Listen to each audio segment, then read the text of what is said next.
मी आज तुम्हाला सिंह आणि उंदराची गोष्ट सांगणार आहे.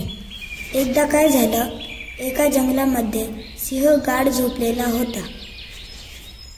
तेव्हाच काही उंदीर त्याच्या अंगावर उड्या मारू लागले. सिंह म्हणाला, कोण त्रास देत आहे मला? तू त्रास देत होतास मला, आता मी तुला नक्कीच खाणार. माफ करा महाराज, मला सोडा.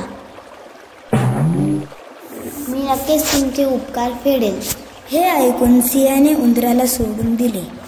एकदा जंगलात सिंह फिरत असताना शिकाऱ्यांनी लावलेल्या जाळात अडकला. तो गर्जना करू लागला, कृपया यातून मला सोडवा, मदत करा. हे ऐकून तिथे काही उंदीर आले. उंदरांनी जाळे कुरतडून सिंहाला मुक्त केले. कथा आवडल्यास कृपया लाईक, शेअर, सबस्क्राईब करा. धन्यवाद.